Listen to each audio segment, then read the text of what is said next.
केंद्रीय मंत्री डॉक्टर जितेंद्र सिंह जी। केंद्र सरकार ने कल दोपहर से अब तक छात्रों के प्रतिनिधियों के साथ चर्चा के लिए 4 बार औपचारिक प्रस्ताव भेजे हैं। हमारे सभी युवा साथियों के लिए यह एक स्थायी निमंत्रण है कि सरकार आपकी सुविधा के अनुसार किसी भी समय और किसी भी स्थान पर सभी मुद्दों पर चर्चा के लिए तैयार है। मीडिया के माध्यम से सरकार की ओर से एक विनम्र अपील करना चाह रहा हूं आंदोलन पर बैठे हुए छात्र बंधुओं से। सरकार की ओर से चर्चा के लिए हम हर समय तैयार हैं। सरकार के दरवाजे खुले हैं।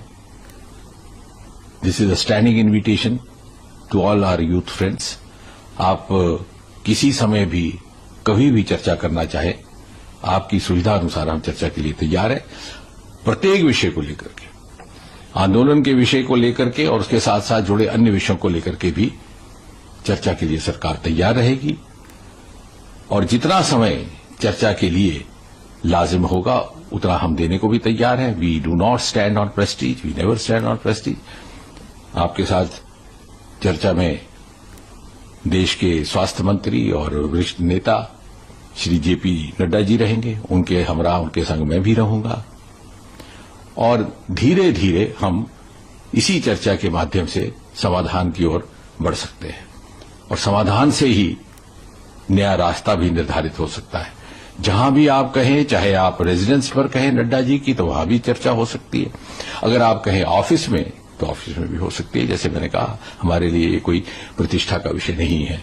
और श्रोताओं की जानकारी के लिए मैं यह भी कह दूं कि कल दोपहर से लेकर के आज दोपहर तक 4 मर्तबा हमारी ओर से औपचारिक तौर पर ऑफर जा चुका है, पेशकश जा चुकी है इन छात्र बंधुओं से, इनके प्रतिनिधियों से बातचीत करने के लिए, चर्चा करने के लिए।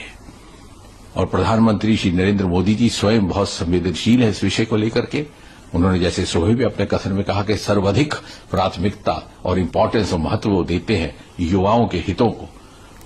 और इसी से प्रेरित होकर के उन्होंने ये निर्णय लिया कि जितने भी पेपर लीक के जिम्मेवार दोषी लोग पाए जाएंगे उनको फास्ट ट्रैक के माध्यम से फैसला होगा, ताकि जल्दी निर्णय हो और एक निर्णायक कार्रवाई भी हो। And this is a part of the series of continuous steps being taken by the government for the safeguard of the welfare of the interest of the students. और इसलिए मैं एक बार पुनः बड़ी विनम्रता से आपसे अपील करता हूं कि आइए, बैठिए, चर्चा कीजिए और इस परिस्थिति का समाधान निकालने का हम एक ईमानदाराना प्रयास कोशिश करें।